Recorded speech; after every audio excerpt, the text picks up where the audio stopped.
Good morning, everyone, and welcome to the second day of the Roseate Tern Live Momentum webinar.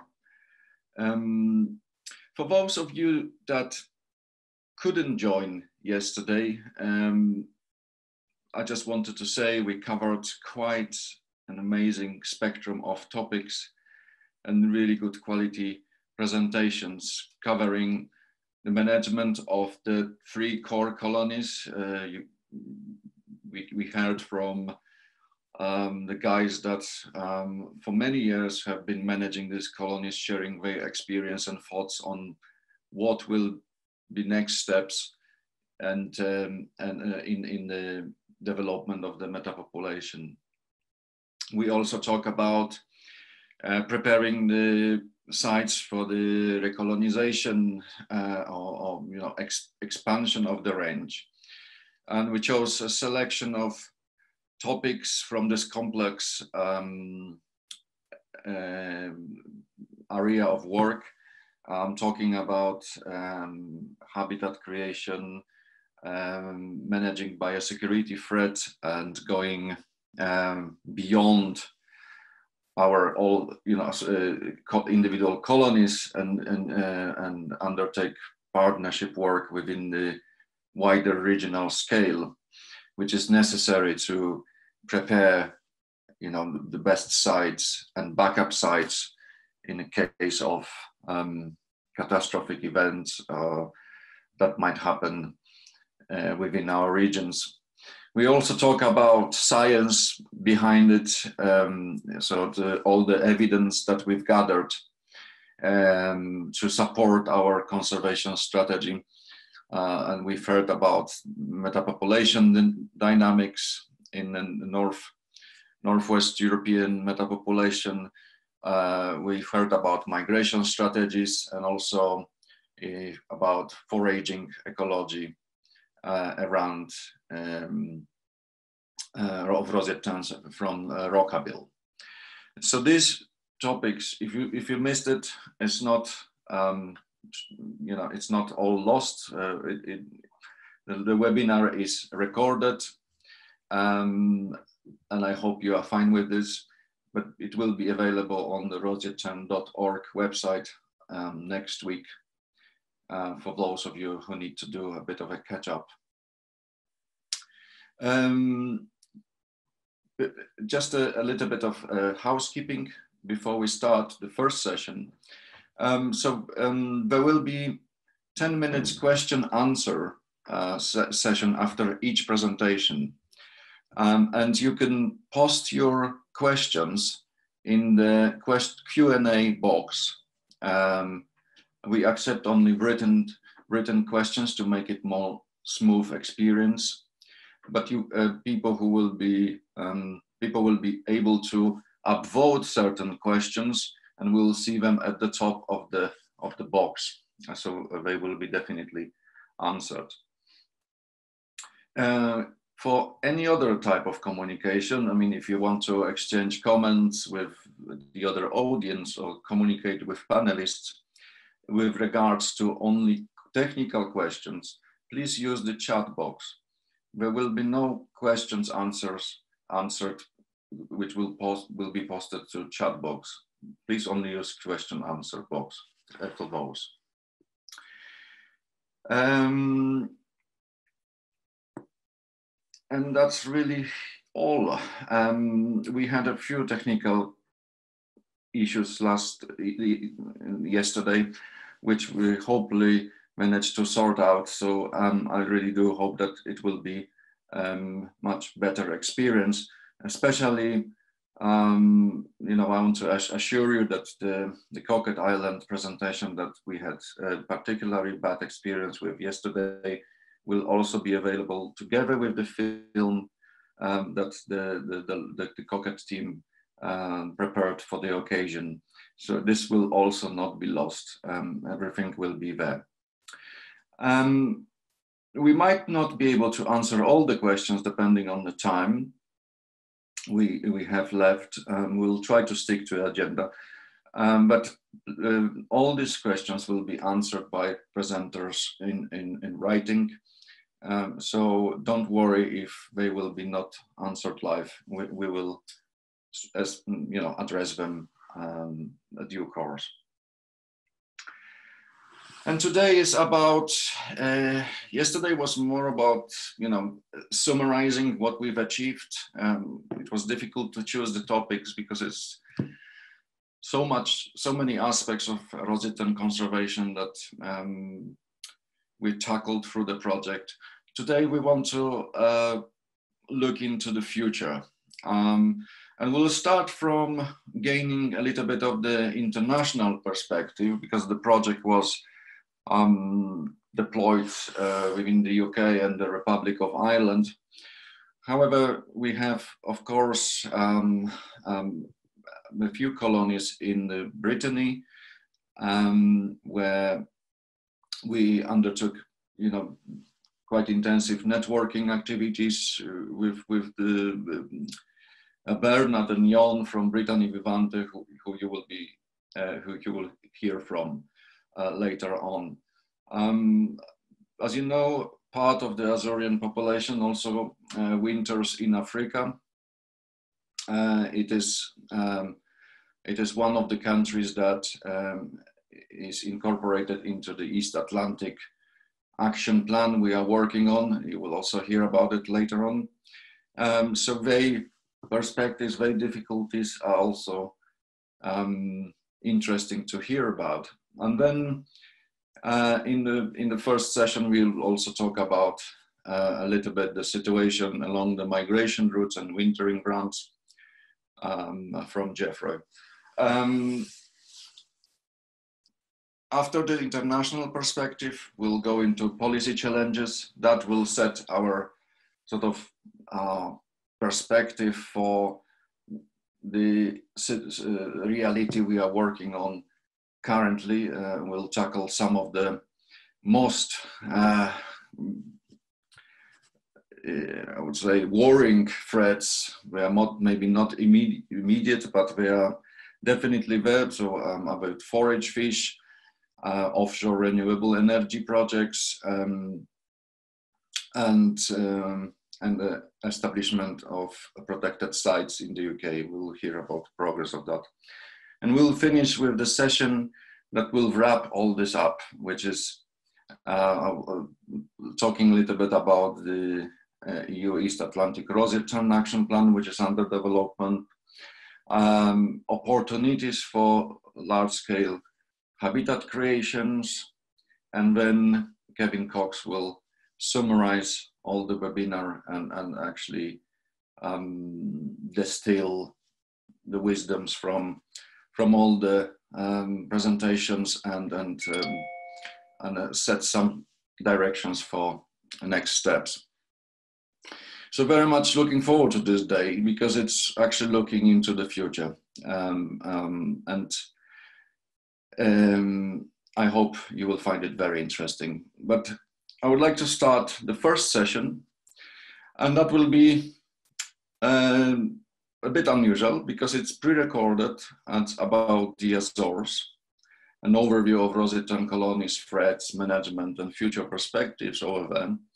But the presenters couldn't be sadly here. They all been, I guess because August is too hot for going for holidays, they decided we have to travel in September, but they really done great job to prepare a presentation.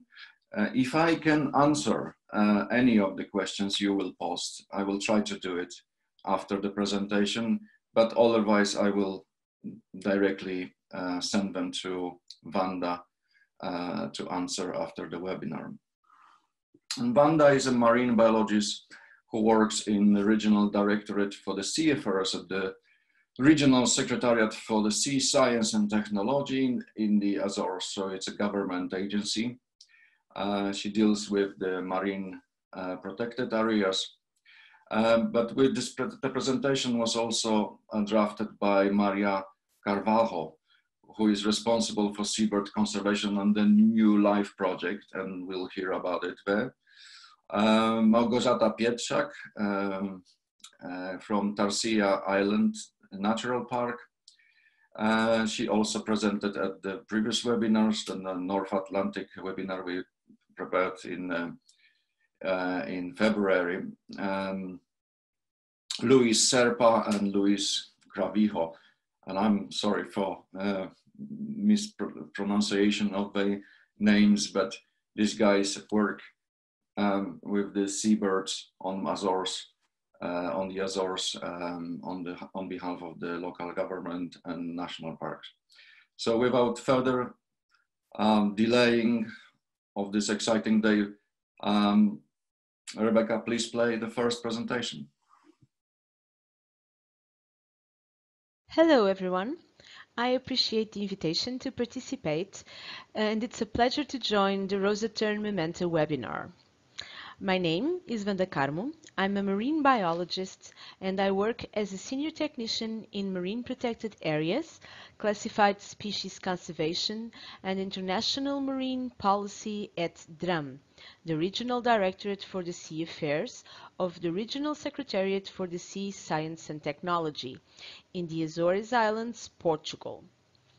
This presentation was originally drafted by Maria Carvalho, PhD, who is the current responsible for seabird conservation under the New Life IP Natura 2000 project, and counted as well with the contributions of Malgorzata Pietrzak from Terceira Island Natural Park, who presented in the previous webinar on the Roseate Terns, and finally Luís Serpa and Luís Cravinho from Flores Island Natural Park, all under DRA, the Regional Directorate for the Environment.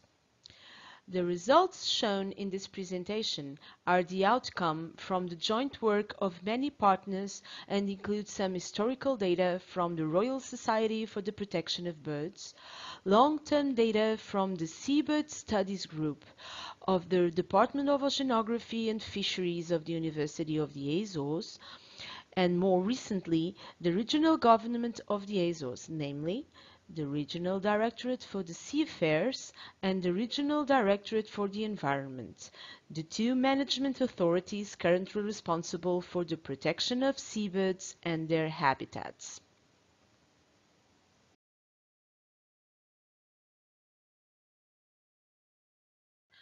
I will start this presentation with a historical perspective overview of Roseate Tern monitoring in the Azores archipelago. In the 16th century, Gaspar Frutuoso, 1561, refers to the presence of terns without identifying the species in Faial, Pico Terceira, and Santa Maria Islands. The first reference to roseate terns, Sterna dogali, was described by the naturalist Frederick Godman in 1865 with a record of the observation of 6 birds in flight near Morro de Castelo Branco, Faial Islands. In 1960, the couple David and Mary Bannerman referred that the Azores constitute one of the main, if not the main, nesting place for the roseate tern in the Atlantic Northeast.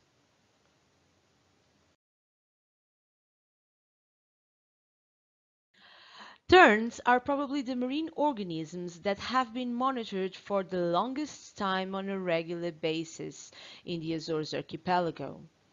The population census is carried out by counting birds in all nesting colonies around the coasts of the 9 islands, either by sea or by land in the case of inland colonies that are possible to visit.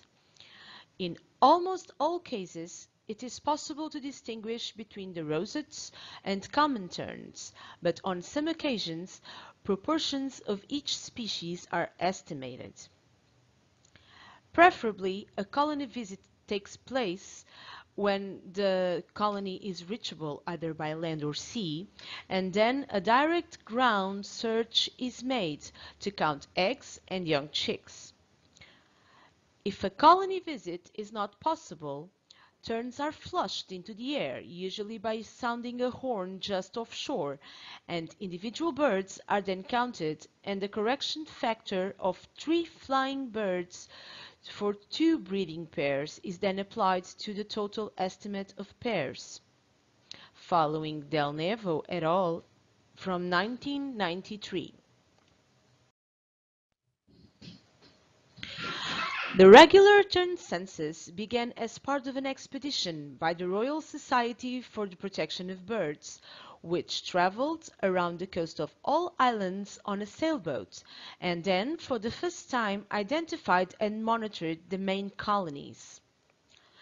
Terns were surveyed in 1984 and in 1989, with colonies being located and surveyed using a mixture of land-based and sea-based transport. In 1984, 63 tern colonies were found. 1 held roseates alone, 34 held only common terns, and 28 contained both species. In 1989, 87 colonies were solely occupied by common terns, while 20 colonies contained both species. 992 pairs of roseate terns were estimated in 1989, compared to previous 642 total pairs estimates in 1984, again by Del Nevo et al. 1993. This map represents the roseate tern colonies found in 1989 census, with the number of birds observed higher than 1. Here, you can see that Corvo Fayal and São Miguel had no established roseate tern colonies, while Flores, Graciosa and Santa Maria seemed to be the islands with more colonies by that time. Later on, from 1993 until 2015, the Department of Oceanography and Fisheries, DOP-UAC, promoted the census. Since 2016, the Regional Directorate for Sea Affairs coordinates the monitoring program in collaboration with the Regional Directorate for the Environment. In 2020, 20 roseate colonies were located and a total of 630 breeding pairs were estimated. In 2020, mean clutch size was determined in Flores, Terceira and Graciosa, with 1.3, 1.1 and 1.7 mean clutch size respectively. Long-term census data points out there are intra- and inter-island annual movements of individuals and even whole colonies in the Azores archipelago.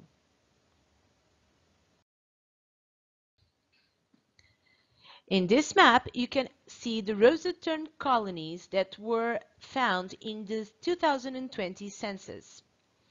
Here, only São Miguel doesn't seem to have roseate terns. All the other islands are represented by at least one identified colony. Flores, Terceira, and Santa Maria being the more important in terms of number of colonies.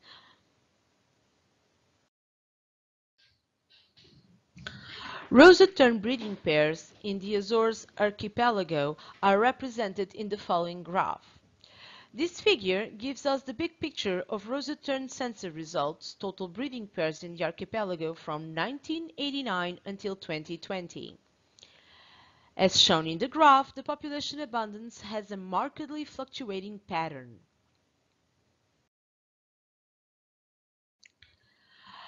Watch some drone footage of the annual tern census in Flores 2019 by Carlos Toste, who is our skipper in the western group of islands of the archipelago and gave us support to the tern census for the last 25 years. Major threats to roseate terns in the Azores in historical times included human exploration of adults and eggs, mammal predation and habitat modification as reported by Gaspar Frutuoso in 1561. In the 90s, Monteiro et al. 1996 identified 5 main threats: predation by alien non-indigenous species of mammals, disturbance by human activities, habitat damage, changes in vegetation, and possibly oil spillage and fisheries. Later on, in the beginning of the last decade, starlings were found to be main predators of roseate terns, predating eggs both in Vila, Santa Maria, and Praia islets in Graciosa, as found by Veronica Neves in 2006. Additionally, hatchling mortality due to ants and egg predation by lizards has also been observed in the Azores. Three main colonies were, or continue to be, actively managed to maintain or increase tern nesting conditions, namely in Graciosa Praia Islet Colony, Terceira Island, Contendas Colony, and Ponta do Burguilhão in Flores Island. In Praia Islet, Graciosa Island, management actions include habitat restoration, combining rabbit Oryctolagus cuniculus eradication in 1997, installation of artificial nest boxes for terns in 1996 and for storm petrels in 2000, and native plant reintroduction between 1998 and 2003. These joint measures led to a noticeable recovery of endemic vegetation cover and seabird breeding numbers. Since then, control of invasive exotic species, maintenance of the artificial nests, and census of seabird species has been taking place. Contendas islets in Terceira Island have been long classified as special protection areas according to the European Union Birds Directive and belonging to Natura 2000 network. So, the Contendas islets have been classified since 1990 and have been included in Terceira Natural Park, either as habitat or species management protected areas regarding the land area and resources management protected area under the marine part. Besides the legal binding classification, this area is also an important bird area. The Contendas Islets weren't always a haven. Until 1995, there was a small pedestrian bridge, making the islets a very popular sport for fishing, camping, helicopter landing training, among other activities. In Contendas, the number of breeding pairs were heavily impacted by rats and gulls, as pointed out in this graph. You can see the important decrease in 2003 when rats were detected and in 2015 when gulls nesting was also detected. Management actions in Contenda Islets, Terceira Island, include raising awareness in local communities since 1996. There are campaigns for local people to stop using the islets for recreational purposes. Information signs and warnings were posted close to the nesting sites. Moreover, activities with schools, students, and other young public include annual tern observation and nesting boxes construction. Also, avian and mammal predator control has been developed. Yellow-legged gulls have been controlled since 2015, while black rats have been controlled since 2006. Wooden nest boxes have been placed since 2015, and vegetation control since 2016. Long-term regular monitoring is being performed for several decades by the Regional Directorate of the Environment in Terceira. Here are some images of the management actions developed along the years in Contendas Islets, namely nest boxes and community awareness. So here you can see nest boxes produced by students at school. and their placement in the contenders islets and successful colonization by adults and young chicks. In these images, you can see the rodent control actions, namely the spatula that is used to get to see if there is rodent activity, some traps, and a rat that was caught in one of those traps.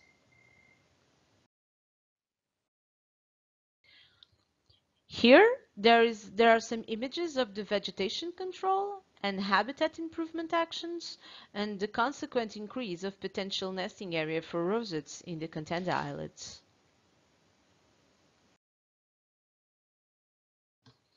Information signs and warnings were posted close to the nesting sites, and monitoring is being performed to check for human disturbance.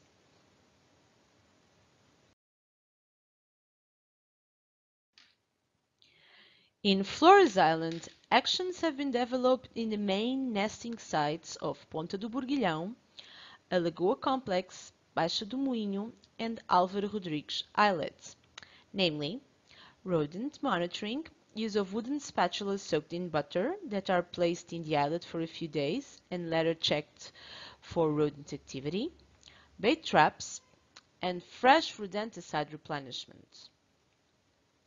Control of invasive flora with a consequent increase of potential nesting area, planting of endemic species, namely Festuca petrea, Myosotis maritima, and Azurina vidali.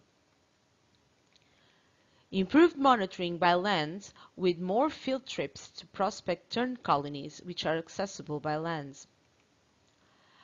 Also, there have been control actions targeted to the population of yellow-legged gulls of Ponta do Burguilhão.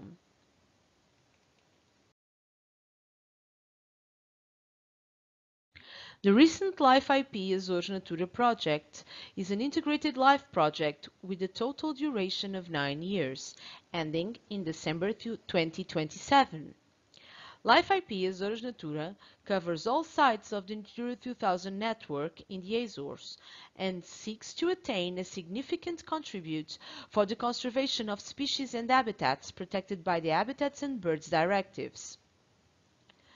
Seabirds will be the focus of several actions, with the aim of improving habitat quality in islets and coastal areas, as well as developing cost-effective methods for the monitoring of several species in remote colonies. The project relies on combined actions to achieve the following objectives: restoring and conservation of habitats and relevant breeding nesting areas for seabirds, increasing wooden shelters and promoting nesting in Topo Islet, São Jorge Island. The islet land area is private and will soon be acquired by the government of the Azores for conservation purposes.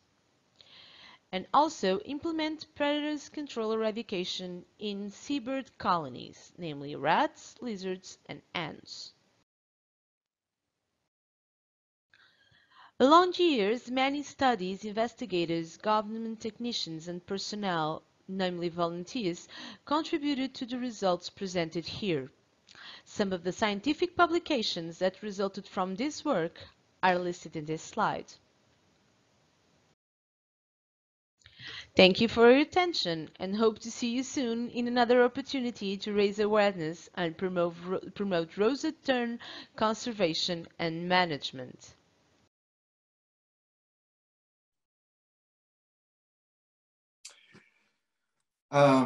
If Vanda was here, I would thank her, but I send her best regards over the ocean whenever she is. I can see so far there is there is coming one question. Why are the lizards and ants considered pets in roseate tern colonies? This is a question that's difficult to answer, but basically they predate eggs, from what I know, from a trip. And Chantal kindly clarified that lizards are introduced, so there are actually no native.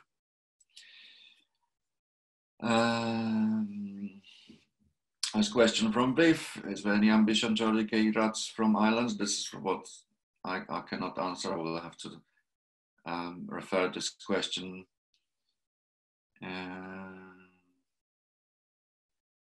Okay.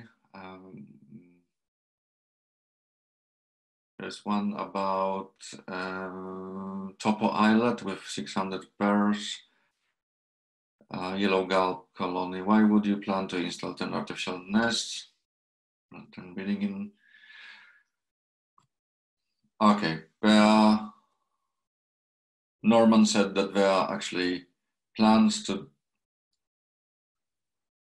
eradicate, I think, rats on Corvo. But honestly, I actually, I'm glad there are a few questions, and I will have to refer them to Wanda. I've got some from myself as well, for example, I mean, it's surprising low kind of clutch size, and I think we need to start maybe thinking, have a chat with Ian Nisbet about it, whether there is not actually a decline, and what drives Azorian population, sort of evidence, sort of fluctuated population, but nevertheless going down since apparently 2008, whether it is due to higher mortality, lower productivity on the islands. We still struggle to get the productivity data from the Azores, or whether there's bigger contribution of non-breeding birds that don't attempt to breed. But I will probably finish on that. There are lots of questions. We'll all transfer them to Wanda and put it into document, and send them round. So please forgive me, but we cannot answer directly. I would just mislead you. I've got some myself, a few of them, and they will be answered and published for you to see. We need to go through a little bit ahead of time, but that's probably not a bad thing, because it's a 2-day commitment from you all, which we very much appreciate. But if you have like 15 minutes more for lunch, I'm sure we will not be sorry. So I will now go into Brittany, a bit closer home, and the two guys we become very good friends with over the last 5 years. Bernard Cadio, seabird biologist who worked with seabirds around 30 years, coordinates seabird monitoring program in Brittany, and is involved in different studies and conservation actions. I mean, this is the seabird guy when it comes to Brittany seabirds. He participates in different ringing programs, Roseate Tern and storm petrel. So whoever works with the seabirds, he will probably heard or met Bernard over the years of the course of the last few years. And Jan Jacob also works for Brittany Vivante, and he's a Tern project officer. He worked in Brittany Vivante since 2006, and he was also involved in the French Life project, which was carried out, as far as I remember. It finished in 2010, so some time ago. And he coordinates the observatory of the Terns Observatory in Brittany, Channel and Atlantic Marine area. Also the bird ringer and collaborates with Roseate Tern ringing program, the UK and Irish one, and works on other reserves as well, coordinating volunteers. So the Roseate Terns in northeast and northwest Europe breed only in Brittany. So by having this conversation, we'll have the whole picture of what's going on in northwest Europe. So I'm really looking forward to that. And please, Rebecca, if you could play Bernard and Jon's presentation now. Thank you very much.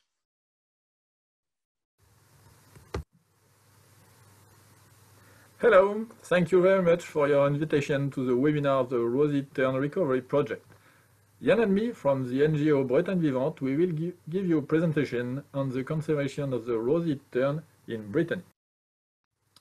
4 tern species nest regularly in Brittany: the sandwich tern, the common tern, the roseate tern, and the little tern.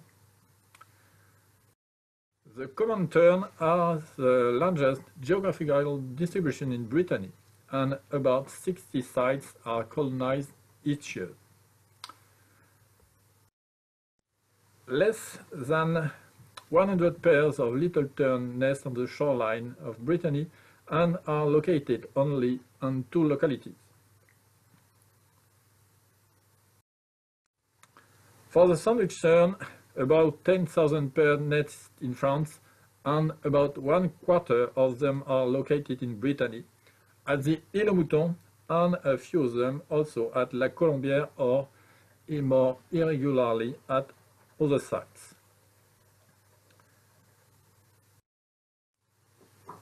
This year, 53 to 54 pairs of roseate tern bred in France in 3 colonies, mainly in Brittany, but also in Normandy. Since 2012, the main colony is the Île aux Moutons in the southwest of Brittany, and the red list status of roseate tern in France is critically endangered. A strategy for the conservation of terns in Brittany has been developed since the end of the 80s. This strategy is carried out by Bretagne Vivante and different partners. Since the 80s, tern populations tend to increase for common, sandwich and little terns, but unfortunately not for roseate tern. In France, the population follows the same trend as everywhere else in Europe, with a collapse in the number of nesting pairs in the 70s. Since then, the population reached a maximum of 110 pairs during the 90s, before another decrease again to reach about 50 pairs today.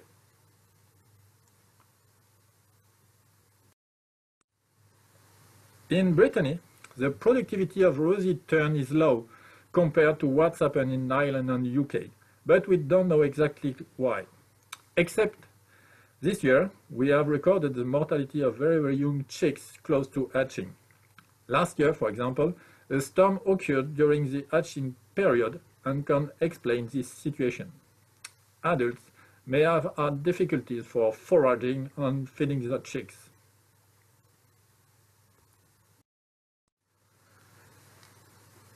During the last year, 2 sites are regularly occupied by roseate terns in France.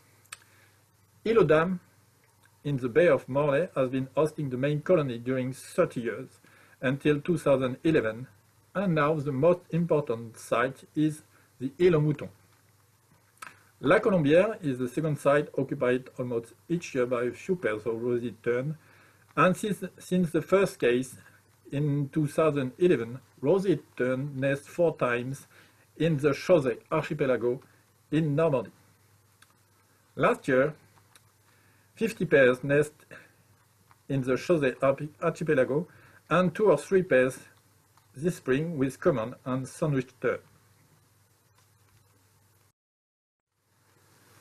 Île aux Dames is close to the mainland in the middle of the Bay of Morlaix. The main threats are the recreational activities, the spatial competition and predation by large gulls, as well as rats and American mink.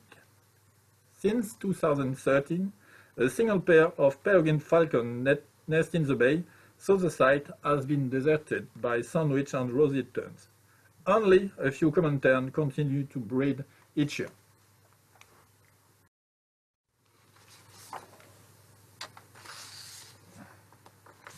There is a 80 meters perimeter around the island where it is forbidden to go, between the 1st of March to the end of August. Dry stone nest boxes were provided on the island, and a fence has been built against mink in 2008. Unfortunately, at the beginning of 2010, a peregrine falcon pair onto the bay, so all the terns have deserted the area. The second site where roseate tern nests regularly in Brittany with common and sandwich tern is La Colombière in the northeast of Brittany, near Saint-Malo. It's an islet accessible by foot at low tide. The main threats for terns are mammals, who can come from the mainland, like rats and red fox, and also the human disturbance. Since 3 years, we have a problem with rats, and this year we try to kill them with lethal traps from Good Nature, a trap developed in New Zealand. For the red fox, the less bad solution is to warden the gravel bond during low tide at night during the breeding season, and we have volunteers to inform public during the day. Since the visit of the team of the Roseate Tern Life project, we put every year 40 wood nest boxes around the Rhine and on the rocky peak on the island. But this year, the two pairs were nested at La Colombière lays their egg outside nest boxes. Last year, only the roseate tern breeding in two nest boxes successfully fledged chicks, while common and sandwich terns have failed because of the presence of rats. After fledging and during migration, our volunteers check regularly terns who rest near the harbor of Saint-Cast-le-Guildo, close to La Colombière, to read rings. Last year, as well as this summer, they control young originated from the Île aux Moutons and from Irish colonies.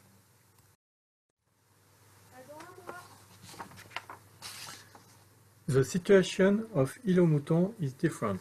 It's an offshore island at 8 kilometers from the mainland, in front of Concarneau and close to Glénan Archipelago.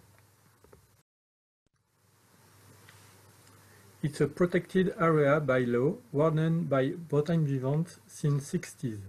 Usually, tern nesting around the lighthouse, but this year, without human disturbance because of the lockdown, terns colonized all the island, and it had been forbidden to land on the islands during all the season. Île aux Moutons is one of main terns colonies in France, the second after Île de Noirmoutier for sandwich tern and the first for roseate tern. More than 60% of the terns of Brittany nest here.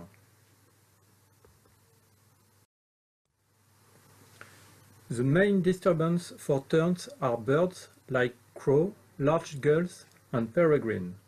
Human disturbance are controlled by law, and the site is wardened by our volunteers between April and August. Sandwich tern are the most numerous and settle in different places of the islands, usually around the lighthouse.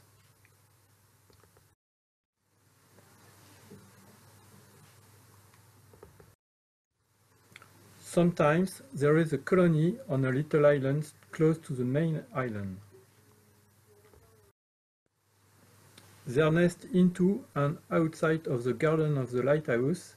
In this slide, you can see the stone nest boxes for roseate terns who existed before the LIFE project at the foot of the wall.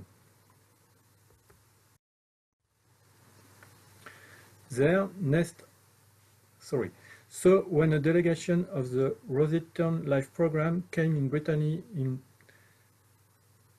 2017 and 18, we installed two patches of wood nest boxes near the wall. 100 nest boxes built by joinery students and installed with the help of the LIFE project team. Our volunteers make it 2 heights for monitoring and ring sighting.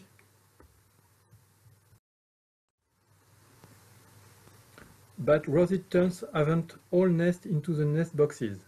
Some of them laid under the vegetation or near the wall. In these two situations, eggs and chicks are less protected against the bad weather and wet conditions than into the nest boxes. This year, a new part of the island has been colonized by the 3 species of terns because of the lack of human frequentation and the desertion of the main French colony of sandwich tern at Banc d'Arguin near Bassin d'Arcachon in the Bay of Biscay.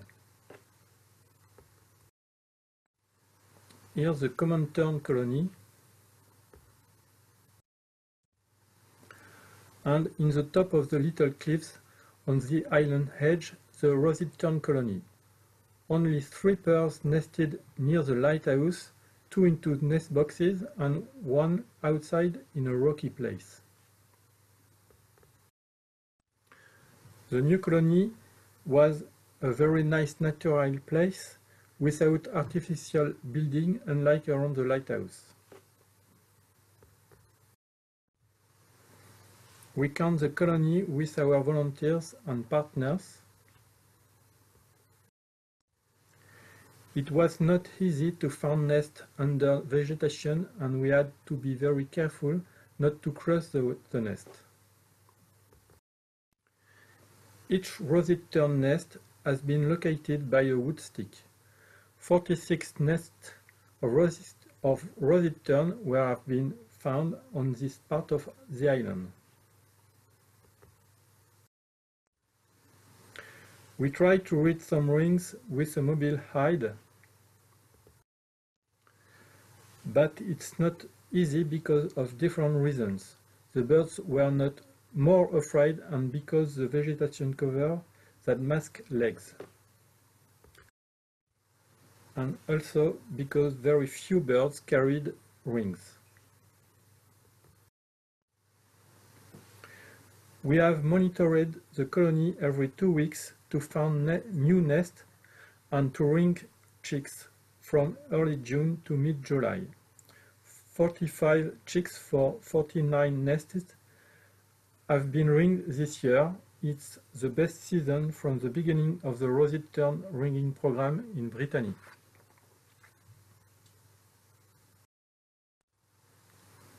Here's the Île aux Moutons team, and here the La Colombière team.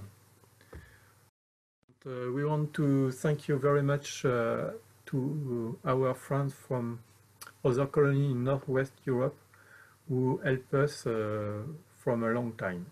Thank you very much, and we are okay for question now.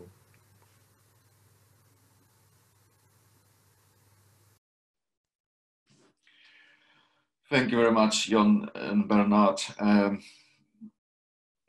Really good presentation showing the colonies that you have got. Could you come up on video, Jon and Bernard?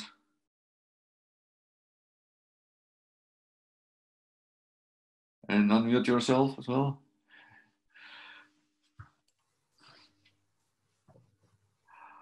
Hi, Jon. Hi. I know that you're a bit stressed because the English and so on. I'm monitoring the question answer box, and Chantal said it's a great talk. Oh, where is Bernard to help Jon? I think you look much more happier now. So I will start because we also have this, you know, new experiences because of the lockdown, and obviously your terns moved on Île-à-la-Mouton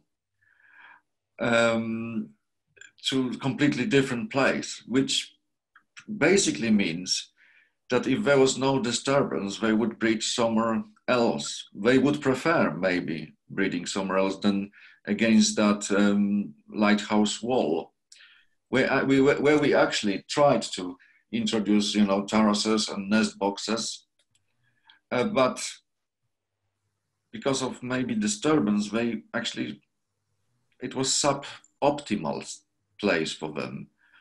And do you have plans to basically invest more into securing this new place that they chose on their own in the future, by maybe controlling access to that place, or you will be, you know, back to the lighthouse area next year?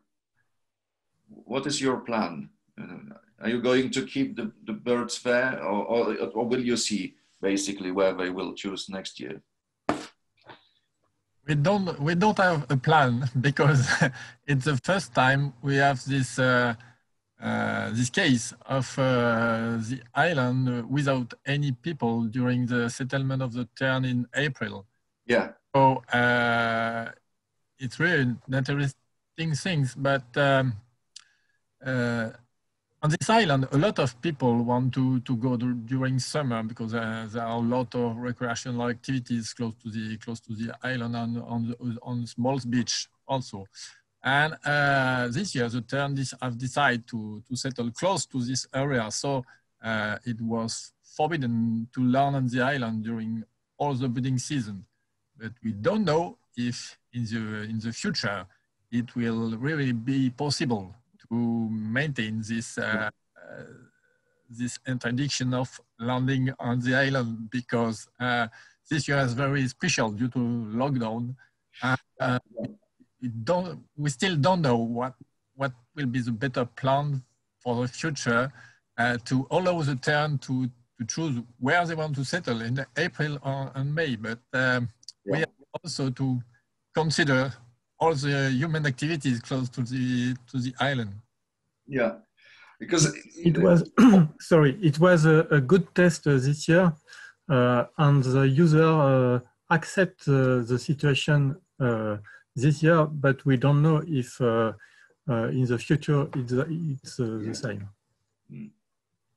Because I'm sure Paul and Steve will agree. They try to put nest boxes in all sorts of places in different situations because there's no disturbance. But Roseate Terns actually had preferences for certain areas, and then if you invest maybe into that location, you might be able to have a chance to grow a little bit more of the colony. But that's I think is very difficult in your situation. However, it is interesting exercise, isn't it? That they actually chose somewhere else rather than every year, which means that the disturbance is really sort of a big issue. I've seen question from Viv, which disappeared. Are good nature traps effective according to you? It's too early to answer to this question. Yeah. For the moment, we haven't got a good result with good nature. It seems to have rats on the islet of La Colombière Yeah. during all the season, and the rats prefer ate eggs of tern than the bait of the good nature. Maybe the bait is not the good one, and we want to try another bait during winter and next season. The same problems we had on Dolki Islands. They are very choosy, and so you have to experiment, I guess. But you know, you can ask Steve Newton. They had the same problem, Jon, with the rats being choosy about the bait. It seems that our rats don't like New Zealand chocolate. What? Sorry. It seems that the rats in Brittany, as elsewhere in Europe, don't like the bait with New Zealand chocolate. New Zealand chocolate. Well, chocolate. Well, obviously, the French chocolate is the best. There are comments coming in. We have the same problem in Contenders Islands with good nature. Małgorzata Pietrzak from the Azores. And they put maize and peanut butter, and that apparently work. The maize and peanut butter.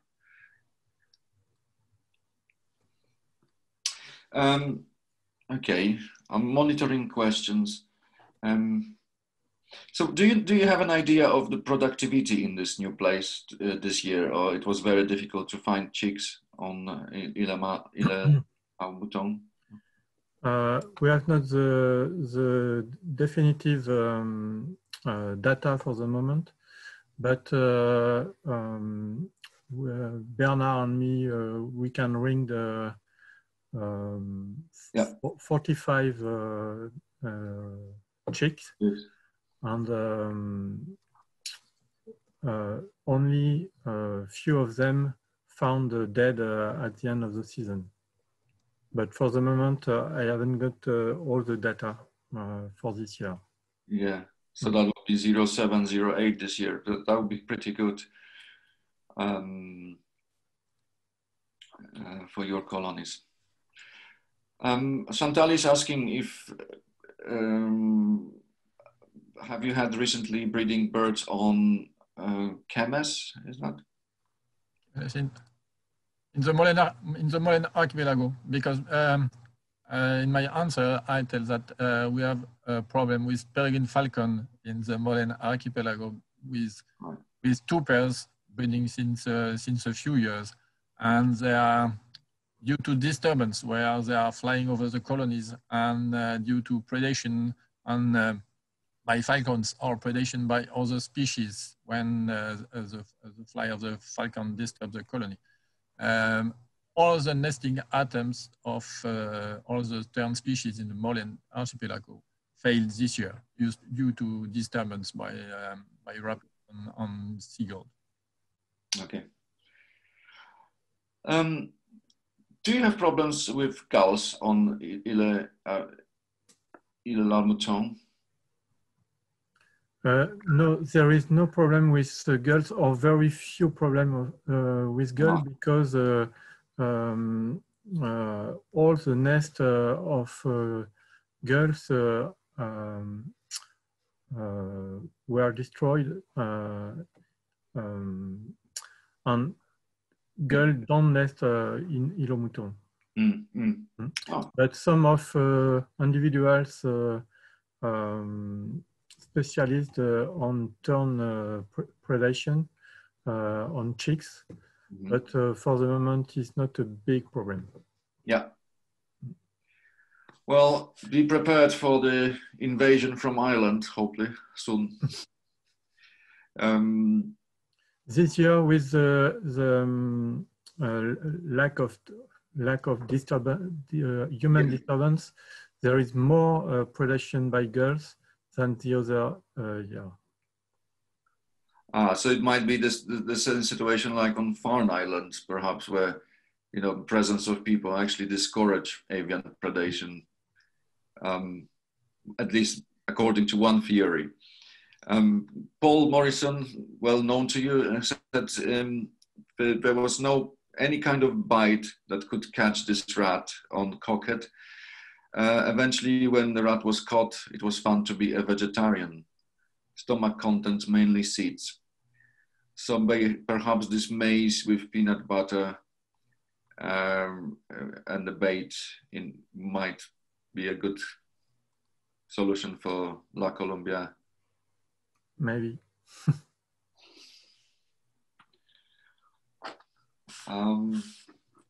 Any other questions from the audience?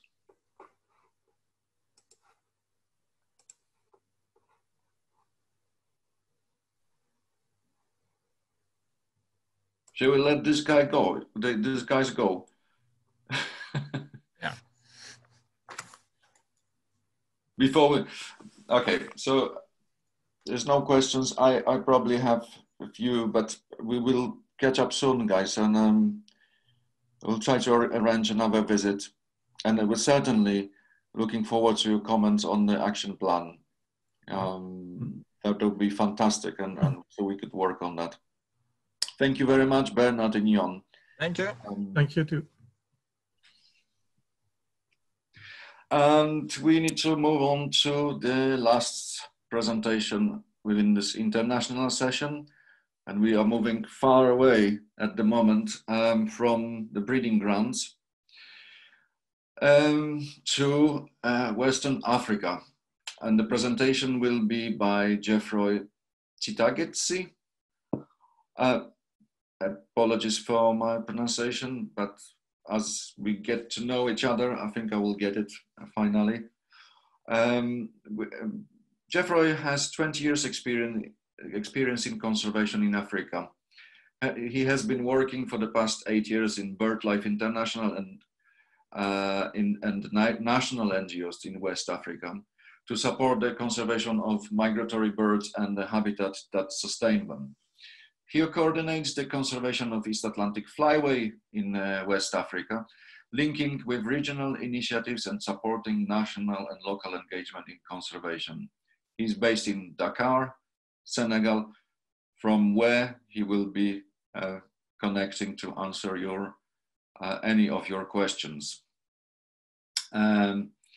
So if there is a guy who knows local connections, that's Jeffrey, and we will be utilizing this contact in the future, which I'm very looking forward to, because he is a very nice guy. And please, Rebecca, play his next, Jeffrey's presentation, and I'll shut up. Good morning, everybody. My name is Geoffroy Chitegetse. I'm the East Atlantic Flyway Manager. I'm working for BirdLife International. I'm based in Dakar, Senegal.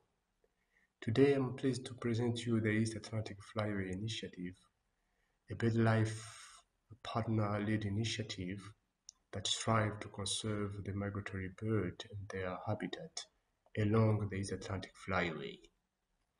I am a member of the task force that coordinates this initiative. What is the East Atlantic Flyway? The East Atlantic Flyway is a migration route used by millions of birds annually from the breeding areas in Arctic, especially in the United States, Canada, Greenland, Iceland, Siberia, and Northern Europe,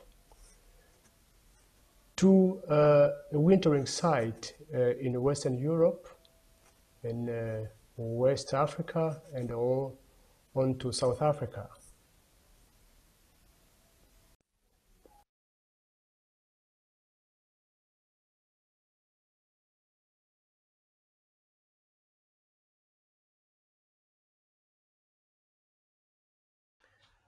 Millions of water birds are using the East Atlantic Flyway, and they rely on a network of wetlands during their migration.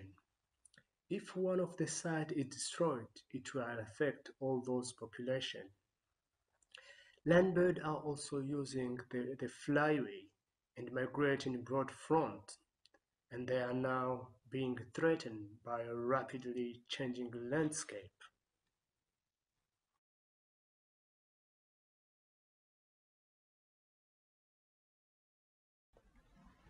As you can see on the map at the left, there is a number of coastal wetlands that are critical to migratory birds. West Africa is key for wintering migratory birds because it has the most protective marine ecosystem worldwide, what we call the CCLE, the Canary Current Large Marine Ecosystem. The Canary Current is a wind-driven surface that flows from the North Atlantic toward southwest as far as Senegal. The current created an upwelling, which is an oceanographic phenomenon that brings the cooler nutrient-rich water toward the ocean surface, replacing the warmer nutrient-depleted surface water. The upwelled water stimulates the growth and production of phytoplankton that are used by fish, especially anchovies and sardines.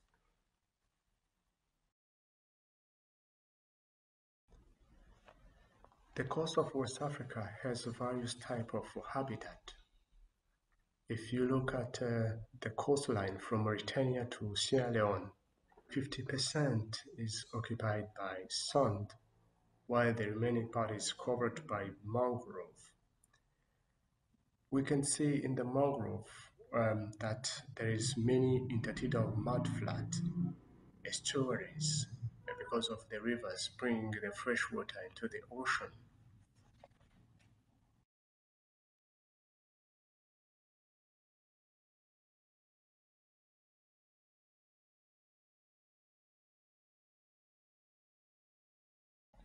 Urbanization is another threat. Expansion of cities in West Africa have taken over some of their wetland or are threatening them. An example is the city of Shami in Mauritania, which is threatening Bandargan National Park. Development of infrastructure for transportation as well as the traffic are also causing the destruction of wetland or disturbing the birds. An example is the extension of Monteiro Airport in Portugal, which is threatening the Tagus wetland. Energy production and mining are other threats to migratory bird. If you look at the map, you can see the block that was given for exploration from Mauritania to Sierra Leone. And you can see some of the exploration are next to main key wetlands, like in Mauritania, Jaoling National Park, or in Bijagos in Guinea-Bissau. There is also a development of wind farm and solar energy, as well as hydropower that are threatening the habitat for migratory birds. Due to agricultural practices like drainage of water, irrigation, and reclamation have created modification of natural system of habitat. I've seen in a mangrove, the rice farming in those areas have created salinization, and the people have to shift every year. The agriculture upstream of some of the rivers have created a siltation of the deltas and causing the die of mangrove. Overfishing, a shellfish collection, hunting and trapping are also threat to a waterbird and migratory bird. Mangrove cutting is destroying the habitat in West Africa, and the mangrove is used for firewood or fish smoking or salt production. Other threats are pollution due to urban waste water and industrial effluent as well as agriculture effluent fertilizers. There's also some tourism activity in the West Africa that also are disturbing the birds. Climate change is also affect the region because of flooding and also the erosion, coastal erosion. What are the BirdLife partners are doing to reduce the threat to the East Atlantic flyway? The BirdLife partners along the East Atlantic flyway, you can see the countries where we have BirdLife partners have developed this initiative, which has a purpose. First, of identifying and addressing priority threats to migratory bird. Second, strengthening the capacity of BirdLife partners on the flyway. Third, promoting and implementing BirdLife's local to global approach to conservation. The BirdLife partners are implementing site conservation activities along the flyway. They are also advocating for conservation of migratory birds and their habitat in their countries. BirdLife Secretariat have also developed projects to support the partners to conserve the migratory bird. One of the projects is coastal migratory bird. The second is the coastal seabird. The third is the bycatch mitigation project. The coastal migratory bird project that I coordinated started since 2012 to 2018. This project has objective of conserving the habitat and migratory bird in West Africa, building the capacity of the partner for this purpose. The project developed collaboration along the flyway between government institution, local organization, convention, BirdLife partners, international organization, and the universities around the capacity building, monitoring of migratory birds, as well as policy and advocacy. The project supported capacity development of local NGOs from Mauritania to Sierra Leone. It supports the institutional capacity, policy, and for advocacy, site conservation, as well as IBA monitoring. BirdLife International, in collaboration with Wetland International and Warden Sea Flyway Initiative, coordinate the waterbird monitoring along the East Atlantic Flyway since 2012. 2014, 2017, and 2020, we organized the total waterbird census, trying to cover the whole East Atlantic flyway, involving 33 countries and 1,100 counters.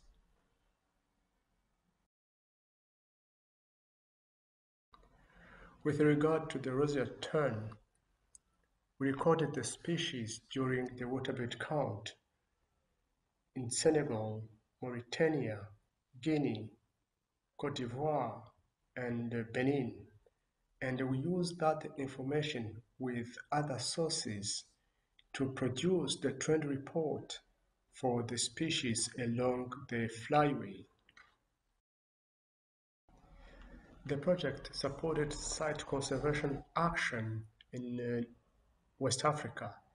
It supported the implementation of site action plan, supported the livelihood, and the environmental education to raise awareness among the kids and also other people in the region. Students were supported to do research on some key species like red note, black-tailed godwit, Russian spoonbill. The project supported also the development of species action plan, and these action plans were developed by the countries, the government, in collaboration with NGOs. And this species action plan were for black corn crane, lesser flamingo, and the black-tailed godwit. The Coastal Seabird Project and the Bycatch Project are implemented in West Africa, coordinated by the Secretariat, but they are part of the Marine Program. The Coastal Seabird Project ensures that the West Africa priority sites are well managed with thriving population of coastal waterbirds, especially terns and gulls. The project developed seabird monitoring, organized training of protected area staff, NGO, local community in Senegal as well as in Mauritania. The Bycatch project have a mission to establish and implement an operational framework to minimize the seabird and the sea turtle bycatch in West Africa industrial fisheries. Looking at the seabird and the fishing hotspot distribution in West Africa, BirdLife have developed the capacity of observers that will help collect information on bycatch, on seabird and sea turtle, and use that information to develop a framework to minimize the seabird and the sea turtle bycatch within the region.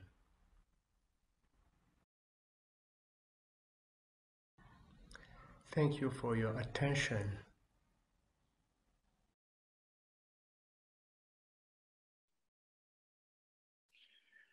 Thank you, Jeffrey. Jeffrey, do you want to come out? Yes, I'm there. Thank you. How's the weather in Senegal there? We are getting rain, and yeah, but you know, in West Africa, when you have rain, then it's becoming, hot, not warm. I was going to say warm, but it's hot, very hot, and humid. Yeah, yeah. Hot and humid. Well, here at least it's not raining, but it's very cold, very cold. Yeah. In comparison. Jeffrey, really interesting presentation. And first questions are coming in from Viv Poof. Which of the many threats you mentioned do you think are the most relevant to roseate terns? And I would expand it to all terns. Because yeah, thank you.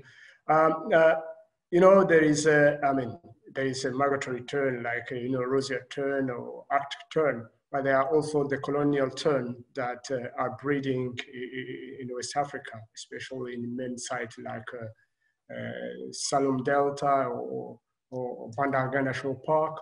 That is where we have the main colonies of royal tern, Caspian tern.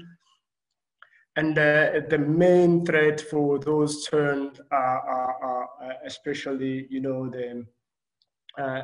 there is predation, jackals, for example, and disturbance as well. Even some of the sites are protected area, but there are others that are not yet protected, like in Guinea-Bissau, where we have the Batambu is holding the 0.5%, for example, of royal tern, but it's not protected. So the disturbance by people is one of the key problem.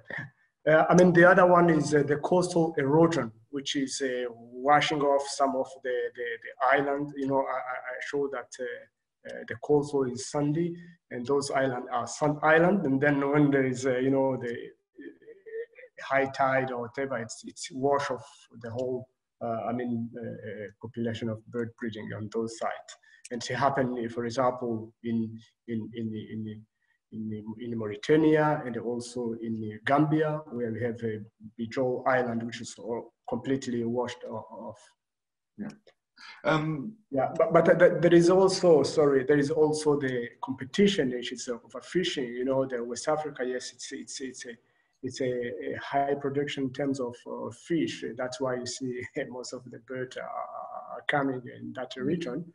But most of the people also are coming in the region. You see trawlers from Europe, trawlers from China, trawlers from everywhere are coming to fish in those waters, and then it's become an issue. That's why you see Secretariat BirdLife has developed, this bycatch project to try to see how we can mitigate some of the problem. Thank you. Yeah, sort of Viv is mentioned the same question as I had, because obviously for the migratory terns, we are a little bit, we're becoming more and more concerned about this.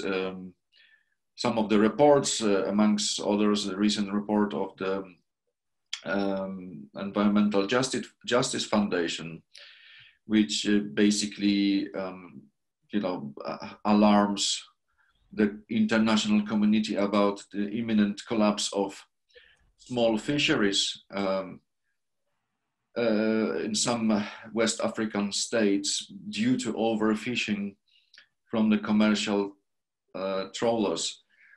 And we obviously, as much as we care for terns, we also share the sentiments for the local fishermen.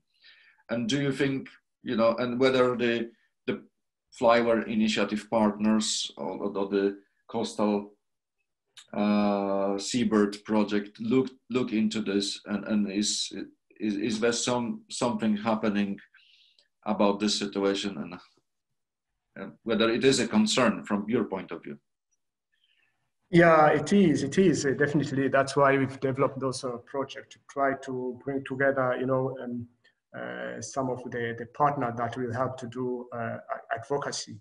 And then there is an organization which is named PRCM. It's a partnership for the coastal marine, which is the one doing the advocacy. We collaborate so that information we have with regard to the bycatch, with regard to the threats, so that they can bring up as to advocate for that government, and also the international convention and laws. And even, we are looking at the aspect of, the treaties between, Europe and Africa. In terms of fishing, fishing agreement between countries and Europe is something that we're also looking at with that partner. So that's the action that are in place to try to mitigate those kind of threats. And what's the geographical sort of scale of the Seabird project? Is that selected countries, or it spans? Yeah, we've started by some countries. From Mauritania to Sierra Leone. That is the first part, but because of partners are also interested, so we're gonna roll it out along the flyway. Yeah. And that is because it's bring the cooperation between the BirdLife partners, and that is a subject. That's something that partners are also interested in. Brilliant. And obviously the overfishing and international, fishery agreements need to be coordinated internationally. Yeah. So I'm glad there are groups that work on this issue, and we're really looking forward to find out more about it. I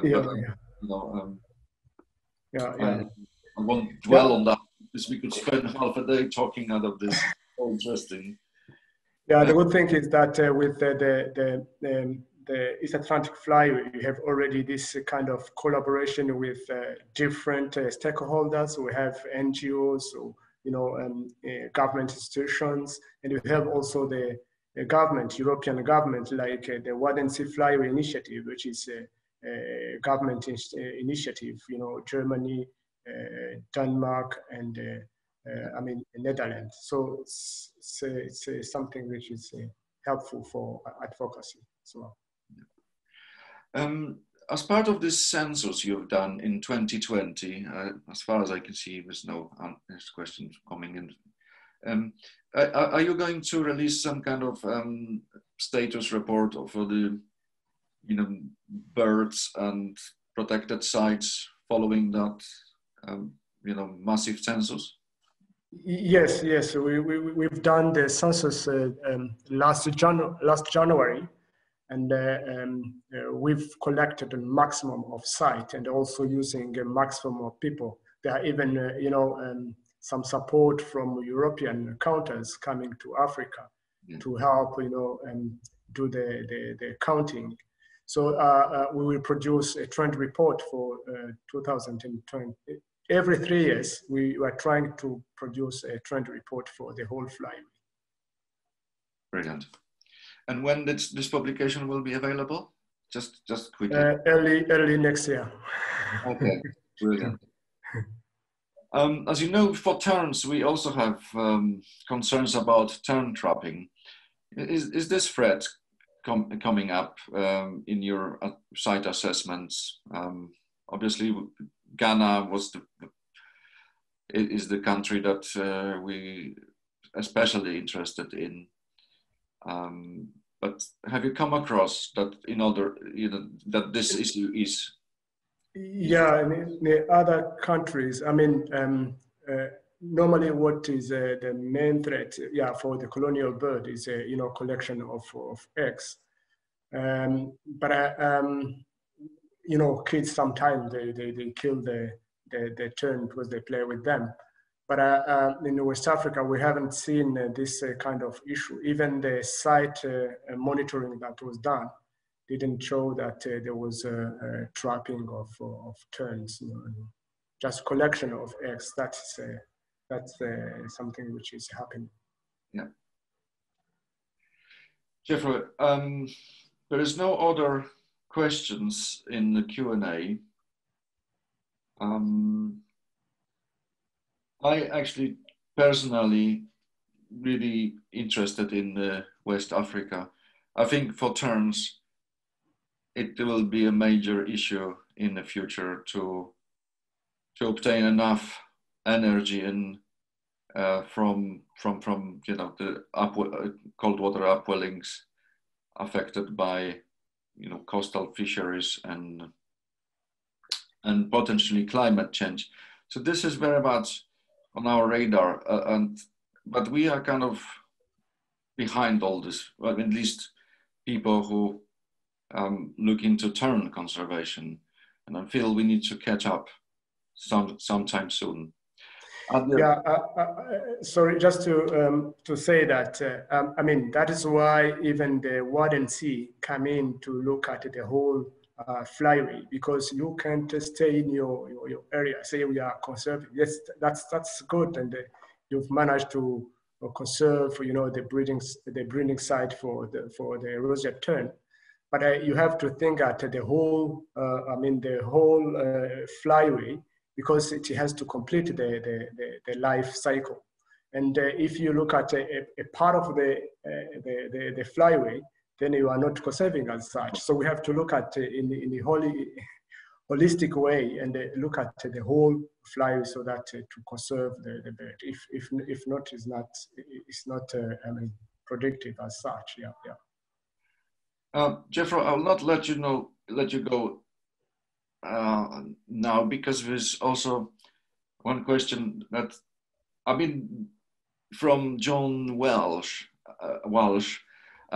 Do the energy development plans include wind power, or it is all land based? So does it include offshore wind power development? Yeah, it's what is planned is mostly coastal. Inland wind power. But countries always come with the ideas of pushing. We never know, but we monitor that in case there is this kind of development. Then we are aware. But what is now, if you look at Mauritania, it's at the coastal line. That's where they put the wind farms. Another question from Wesley Gatara Birva, again, my colleague from the RSPB. He's asking, Thanking you for excellent presentation. How active are the parties of the Abidjan Convention?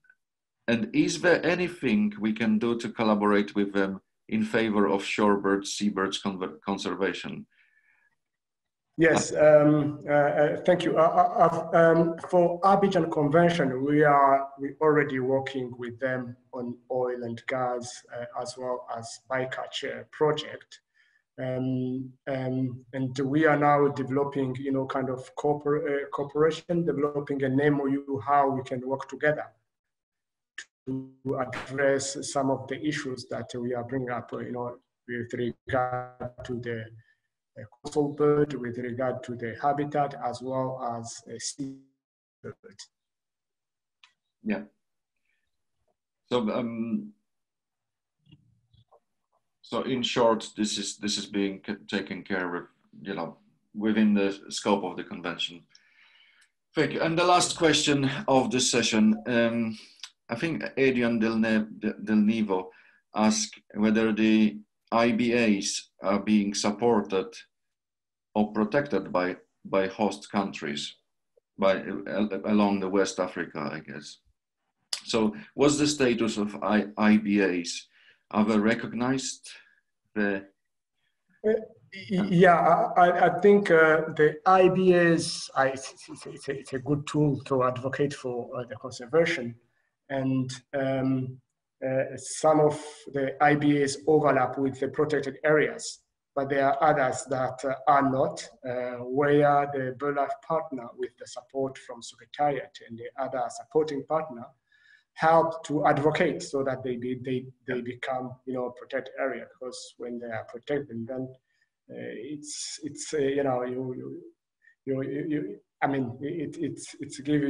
give us expectation that will be protected. Yeah. So I mean, most of the IBA are threatened, as I mentioned in my presentation, and that's why we have to keep doing this advocacy, pushing the government, pushing the communities as well to own those sites, to protect them, to be involved so that they are efficiently protected. Excellent. Jeffrey, thank you very much for this. I mean, it's so exotic to me that we could continue forever, but we need to finish, I think, because it's not fair to you as well to keep you grilling for half an hour. We're finishing this session, well, 10 minutes early. And I guess we should all break for lunch. The next session will start at 1. Will be chaired by my colleague from RSPB, Vivian Booth, from ecology team, and we'll be talking about forage fish and climate change and fisheries. We'll hear from Yuan Dunn, who has been in the field for many, many years. Martin Perro, another top expert on threats from offshore renewable energy projects, specifically for terns, and Kate Jennings, well known in site protection and policy world, will update us on the progress of establishing marine protected areas around the UK and Ireland. So very much looking forward to the next session, but for now we have to all eat and have a nice meal, and see you at 1.